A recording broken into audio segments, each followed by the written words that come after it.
Hey gamers, today we're looking at World Monuments by Queen Games. Does it hold up to my other Queen Games in my collection? Let's find out.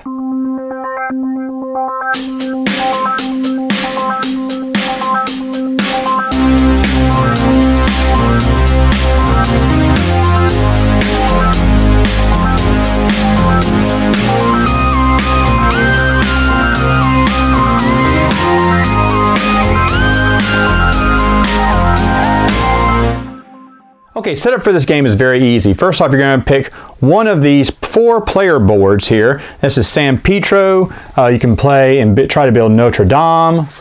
You can build the Capitol. And you can build the Taj Mahal. And you get to pick, the players get to pick which player board they want to play with, and then they put their little player markers right here on the 061. After that, they each get their own little handy dandy player shield, which is really awesome. First off, it gives you the useless information of how to stack these bricks, which you don't really need to know, but it's nice. Then it also shows you, when you're drawing cubes from a bag, where to place them in starting order on the circle, which is what I've done here. Now, each round it will tell you how many of each brick you'll need to throw in this black bag. Once you do that, you randomly grab them out and then place them, one on the outside area, 2 on the inside area, and 1 in the middle, just as shown right here on the graph.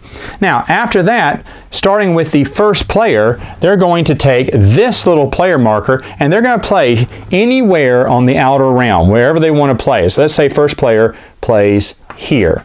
And they will grab the white brick and they'll place it behind their player shield. Then the next player will move the pawn twice. And they can move it here, and grab those 2. Or if they wanted to, they can move to the inside here and then, and then move back out here and grab all 3 of those, which is probably what they'd like to do. Now, it doesn't matter where you move. They could even move backwards on the track if they wanted to do that instead. They could do that. The only rule is you have to end your movement on one of the outside rings. So let's say they did that, 1, 2, and they would grab all those, put them in their player shield. The next player gets 3 moves. So they could go 1, 2, 3, and grab all of these and put them in their player shield. And then finally, the last player gets 4 moves, and they could go 1, 2, 3, 4, whoa, and grab a ton of bricks there on their turn. Now, after that 4th turn, everyone will move this player pawn 4 spaces, with the rule being you have to end your turn on one of the outside areas. Now, that keeps going on until all the bricks are claimed. After that, and starting with the first player, they'll start playing some of these bricks that are behind their player shield. And as you see, the map here tells you what gets placed on bottom, what's stacked on top of that, on top of that, and on top of that. So that's the order you have to play it in. And even on the bottom here to tell you what brick to start with. So the first player would play a brick. Let's say they played this one. They'd place it right down here and they would gain 1 victory point. Now, how would I know that? Because here on your player board it tells you bottom tiers get 1 victory point, second tiers 3, third 5, fourth 7, and fifth 9. Now, this one doesn't have a 5th, but some of the other board games do. Some of the other maps have a 5th level. Anyway, so the next player, let's say he goes around, and as you can see, he can place a red on top of that. So he does. Well, then the green player will get 1, 2, 3 points. So you see how this game kind of goes along. So you'll play on top of other people, they'll play on top of yours, and that's basically how the game will commence. Now, you'll keep going around the game until someone doesn't have any cubes they could play. And if that's the case, they have to pass. Now, play keeps going around until every player passes. Once everyone passes, whatever leftover tokens they have that they did not use of any one of these main colors here, in yellow as well, I should say, they will lose 1 victory point for each extra brick they could not use that round. And there are extra bricks every round, so there are some bricks someone's not going to use, and they'll be moving down on the point tracker.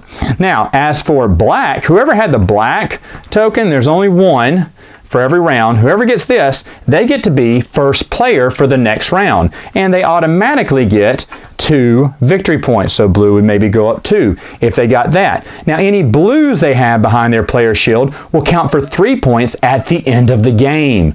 So you'll be, and there's 3 of these coming out each round. So each round you can make a potential, if you had all 12, that would be 36 points at the end of the game, which would be huge.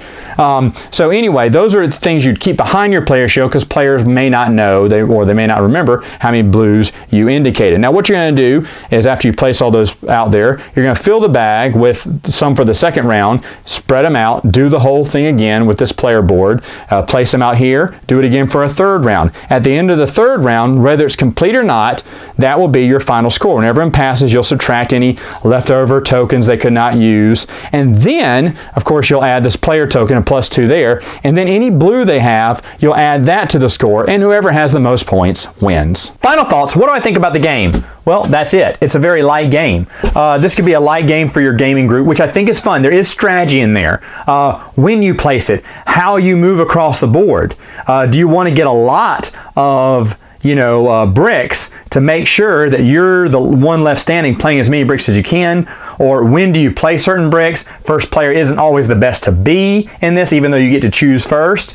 There's a lot of strategy in here, but it's also a family game because kids can easily pick this up, The game goes super fast. After the first round, anyone I've taught this to automatically knows where it's going, and then they can pick it up. Everyone had fun playing this. I had fun playing this. Of course, I do love me some Queen games, so automatically I love it. It's a good thing it came with 4 boards, because if you're playing with just one board, one monument, that can get a little boring. So 4 was the sweet spot for this. I would have enjoyed a few more. I know there's a print and play one you can do online and get cardstock. And if you bought it in the magazine, it came in cardstock. You can get that one for a 5th one. Maybe I'll pick it up. But to be honest, with the 4 that are in here, this is good enough for me. Queen game, of course, I'm going to love it probably. And I'm super happy. Should you get this? Well, yeah, actually it's pretty cheap. If you're into a light game or you want a family game, I believe this is worth your time. All right, gamers, that's it for now. Until next time, game on.